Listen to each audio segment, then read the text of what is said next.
उसने मुझे बताई सारी अपनी दास्तान कि वो किसी पुलिस ऑफिसर की बेटी थी और 7-8 साल की उम्र में रंजिश में उसको किसी ने उठा लिया था। उठा के वहाँ बेच दिया किसी किसी और मतलब रेड लाइट एरिया में। मेरा सवाल ये रहेगा कि जब पहली बार आपने किसी को इस नर्क से निकाला था, जिसको हम ब्रोथल कहें इंग्लिश में जी। या कोठा कहें हिंदी में, तो फिर आपको क्या महसूस हुआ और क्या आपको प्रेरणा मिली कि भाई इसको मैं कंटिन्यू करूंगी? ये मेरी पहल नहीं थी कि मैं किसी को निकालूं या मैं ऐसा सोचूं कि मैं ये कर सकती हूँ। एक्चुअली मुझे पता ही नहीं था ये क्या है, क्या कर रही हूँ मैं, क्या करने जा रही हूँ, ऐसा कुछ नहीं था। ये तो शायद ऊपर वाले ने कुछ ऐसा तय कर दिया था कि मुझे उसी जगह जाना है। घूम फिर के मतलब छोटी उम्र से, और मैंने शायद 27 या 28 साल की उम्र में वहाँ काम शुरू किया। वो भी काम नहीं था, मैं उसे काम नहीं कहूँगी, वो भी किसी को ढूँढने के लिए वहाँ जाती रही।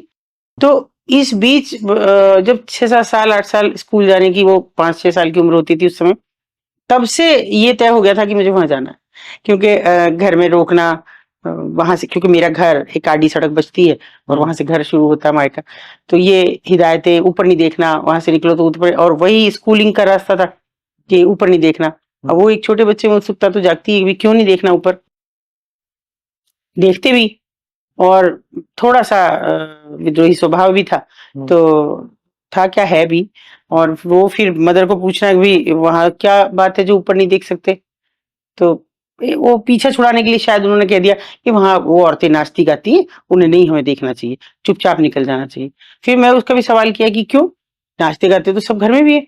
भई हमारे यहाँ कोई फंक्शन होता है, शादी-ब्याह होती है तो आप भी नाचती हो, भाभियाँ भी नाचती हैं, चाचियाँ भी नाचती हैं, तो सब डांस भी करते हैं, गाना भी गाते हैं। तो फिर उन्होंने, बहस करना बेकार है, इससे कुछ मत करो, चुप रहो। ये सोच के उन्होंने कुछ हमें कहना बंद कर दिया। लेकिन फिर निकलते तो फिर ऊपर-नीचे देखा तो दुकानदार रोक के गए, छोटा-सा कस्बा है, अब तो ख़ैर बड़ा शहर है, लेकिन उस वक़्त तो कस्बा था। मानसिकता लोगों की आज भी कस्बा ही है।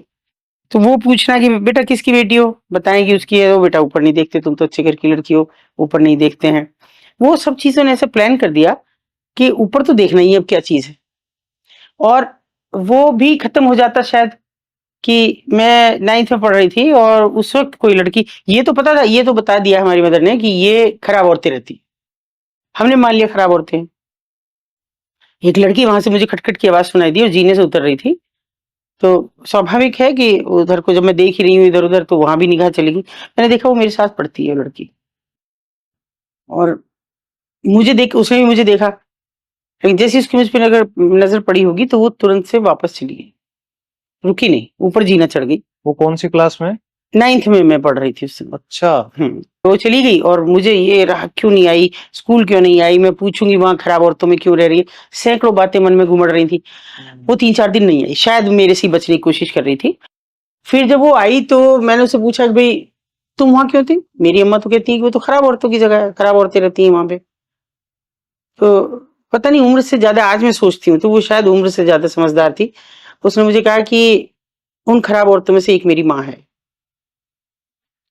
तो फिर मुझे और भी बुरा लगा कि फिर तुम स्कूल क्यों आती हो? तो उन्होंने कहा कि मेरे, ये भी मेरा भाग्य है कि मैं बदसूरत हूँ, पैर से लंगड़ी हूँ पैदाइश से, तो इसलिए मुझे स्कूल जाने की अनुमति मिल गई। नहीं, वहाँ कोई लड़की स्कूल नहीं जाती। फिर कभी मतलब मैंने उससे बात ही नहीं की कि ये तो खराब औरतों की लड़की है, खराब किसी औरत की लड़की है, कोई बात नहीं की। समय गुज़रा और तो थोड़ा अर्ली एज में शादी हुई। उसके बाद भी वो सिलसिला नहीं थम रहा था कि हमारे पड़ोस में मतलब मेरी बेटी हो गई थी, एक बेटा था, अर्ली एज में, बहुत ही अर्ली एज में हो गए थे। मैं शायद 19 साल की मुश्किल से थी, जब बेटा हुआ तो हमारे पड़ोस में कोई रहने आई, एक बड़ी अच्छी-सी सुंदर-सी महिला थी। होगी इनकी लगभग 35-36 साल की उम्र रही होगी। वो बच्चे को खिलाने लगी थी और हमेशा उसे गोविंदा गोविंदा कह के खिलाती रहती थी। तो बल्कि हमारी सास ने, जैसे पुराने लोग होते हैं, उन्होंने कहा अरे इसके तो बच्चे नहीं हुए, इसको क्यों दे देती हो, पता नहीं कौन है ये, कहाँ से आके रहने लगी है। तो फिर मैंने कहा ऐसे मत बोलो किसी को, नहीं हुए बच्चे, इसका दोष नहीं है। अब वो भी वहाँ बात नहीं खत्म होती, फिर वो बहुत आने लगी थी, उसका कहीं वो कह रही मुझे काम लगवा दो, मेरे पास कोई नहीं, मेरा पति भी छोड़ के चला गया। तो वहीं पास में काम लगवा दिया उसका, ऐसे ही बस झाड़ू पोछा, घर की साफ-सफाई करती थी।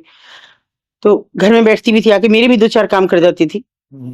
फिर भी कहती थी कि फिर बातें होते-होते उसने मुझे बताई सारी अपनी दास्तान कि वो किसी पुलिस ऑफिसर की बेटी थी और 7-8 साल की उम्र में रंजिश में उसको किसी ने उठा लिया था। उठा के वहाँ बेच दिया किसी किसी और मतलब रेड लाइट एरिया में। यहाँ एक बात मैं बीच में ऐड करूँगी, मुझे ये पता ही नहीं था कि हमारे यहाँ कबाड़ी बाज़ार के अलावा भी कोई ऐसी जगह है जहाँ खराब औरतें रहती हैं। मुझे अच्छा। कतई नहीं पता था ये बात।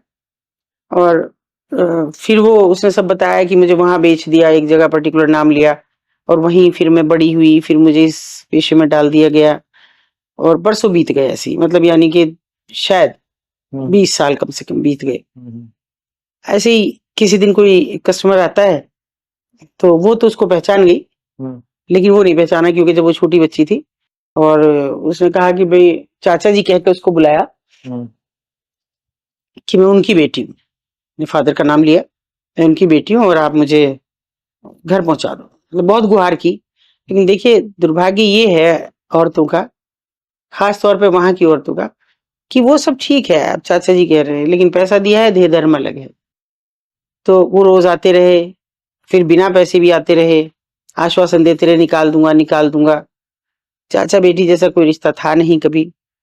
और उसके बाद एक दिन उन्होंने कहा कि भाई सब चीजें, तो गवर्नमेंट सर्वेंट थे वो, सारे पैसा वैसा अच्छा सा ले लेना क्योंकि बाहर तुमको रहना भी पड़ेगा, अगर तुम्हारे घर वालों ने नहीं रखा तुम्हारी व्यवस्था करूंगा मैं, तो सब ले लो। उसने अपना ही नहीं औरों का भी जेवर लिया, पैसा लिया। खूबसूरत थी तो उसके पास भी अच्छे कस्टमर थे तो काफी पैसा था। और आज से अगर मैं 28-30 साल पुरानी बात कर रही हूँ तो तब वहां एक अलग तरह की जेंट्री जाती थी जो पैसा भी खर्च करे। वो ले आए और उन्होंने अपना ट्रांसफर ले लिया यहाँ मेरठ, यहाँ उसको रखा। और स्वाभाविक है कि उनके बड़े बड़े बच्चे थे, वो तो रिटायरमेंट के नजदीक थे। वो घर तो उसके नहीं ले गए, उन्होंने अपने ही पास रखा उसको पत्नी बना के। और सब जब तक जेवर पैसा सब नहीं ले लिया, लगभग साल 6 महीने में, तब तक वो उसके पास आते रहे, मारते पीटते भी रहे, उनके बच्चे भी आके मारते पीटते रहे। और फिर वो एक दिन गायब हुए तो फिर कभी नहीं आए। अब चूंकि ऐसे लोगों पे नजरें औरों की भी हो जाती हैं, ऐसी पड़ोस में कोई था कि उसने नजर रखी, उसने कहा भाई तुम्हारा पति तो छोड़ के चला गया, पति था या नहीं था, चलो मैं शादी करता हूँ तुमसे। वो बेचारी उसके झांसे में आके और जहाँ हम रहते थे वहां पे वो रहने लगी। तब उसने अपनी ये दास्तान सारी बताई। फिर मेरा वो थोड़ा सा अजीब सा कुलबुलाहट से हुई, अरे इसका तो घर ढूंढ सकते हैं हम, ये जब ये बता रही है अब तो ये उस जगह भी नहीं है। फिर मैंने सबसे खुशामद की इसका घर ढूंढते हैं। घर ढूंढा, सबने मान लिया चलो भाई ढूंढ लो। घर गए हम उसके लेके उसे, तो उन्होंने जब हमने खबर भिजवाई किसी से कि भाई वो फलाने सज्जन है रिटायर हो चुके थे कि आ जाए जरा उनसे कुछ बात करनी, आए वो, उनकी पत्नी भी आई और 2 बच्चे आए। ऐसे थे 10-10 12-12 साल के, ज्यादा ही थे और थोड़ा मतलब अच्छे सुंदर सुंदर से बच्चे जैसी बहन थी, ऐसे जो उसके सामने पैदा नहीं हुए थे, उसके बाद पैदा हुए, लेकिन लग रहा था ये इसी के भाई हैं। बहुत बातें हुई, रोना धोना हुआ, बड़ा मार्मिक सब हुआ, लेकिन सबसे ज्यादा दुर्भाग्य ये था कि फिर उन्होंने हाथ जोड़ लिए, हम रख नहीं सकते, हमारे से तो उसी दिन मर गई जिस दिन ये यहाँ से इसको ले गए थे। मैंने कहा तो इसको ले गए ना, ये थोड़ी चली गई अपने आप। भाई तुम मान लो ये शादी करके चली गई, किसी के साथ भाग गई, तुमने नहीं रखा, मैं समझ सकती हूँ तुम्हारी नाराजगी, लेकिन ये तो इतनी छोटी थी, पर उन्होंने रखने से इनकार कर दिया। अच्छा, फिर वो जब हम वापस ले आए तो घर में भी थोड़ा सा ये सब विवाद चल रहा था, लगातार महाभारत चल रही थी, एक मैराथन बहस चल रही थी कि कैसे हम क्यों इससे बात रखें, ये बात नहीं करेगी उससे आज के बाद, ये वास्ता नहीं रखेगी। अब वो सब सुन रही थी और फिर वो रात में कहीं निकल गई, को नहीं पता लगा। थोड़ा सा दुख हुआ पर थोड़ा सुकून भी मिला कि अरे खामखा का मेरी जान को झंझट हो रहा था और अभी नहीं होगा। बरस भर बीत गया। बरस के बाद वो आती है और भाई दूज का दिन था और अच्छे कपड़े पहन रही थी और एक नौकर था उसके साथ, शायद नौकर था वो, और कुछ फल मिठाई विठाई बड़ा कपड़े वपड़े लेके आई और आके बोली मैं गोविंदा को टीका करने आई हूँ, भाई दूज है आज। तो मैंने पूछा पहले बताओ कि तुम कहाँ थी, यहाँ तो तुम घरों में बर्तन मांज रही थी, अभी तुम्हारे पास इतना सब अच्छा कपड़ा है, जेवर भी पहने हुए हो और ये भी है सब, इतनी मिठाई है। तो उसने, क्योंकि वो अपनी उम्र के हिसाब से बोल रही थी और मैं अपनी उम्र के हिसाब से सवाल कर रही थी, उसने कहा कि देखो भैया तुम्हारे परिवार ने नहीं रखा, मेरे परिवार ने रखा जिन्होंने पैदा किया, अब मैं वहां चली गई जहां मैं थी। तो शॉकिंग तो था मेरे लिए, पर मैंने फिर ये कह दिया कि भाई फिर ये सब ले जाओ, ये मेरे यहाँ मत रखो, मैं ये नहीं ले पाऊंगी। उसने कहा गोविंदा को दिखा दो, मैंने वो भी मना कर दिया कि नहीं मैं उसे भी नहीं दिखा सकती। वो चली गई। लेकिन दरवाजे पे से जब वो पलटी मेन गेट पे जाके, से पुराने घर होते हैं कि भाई आंगन है बीच में, और मैं छत पे थी, तो उसने मुझे पलट के देखा, मुझे ऐसा लगा जैसे वो शिकायत कर रही है कि मैं तो तुम पे भरोसा करके आई थी। वो फांस की तरह जो गड़ी ना, रोक तो नहीं पाई मैं, वो कभी निकली नहीं, कह भी नहीं पाई किसी को, और कि क्या कहूँ, कैसे होगा, लेकिन ऊपर वाला शायद खींच के मुझे वहां ले जा रहा था। फिर बच्चे बड़े हो गए और स्कूल गोइंग हो गए, बड़ा जो जिम्मेदारियां थी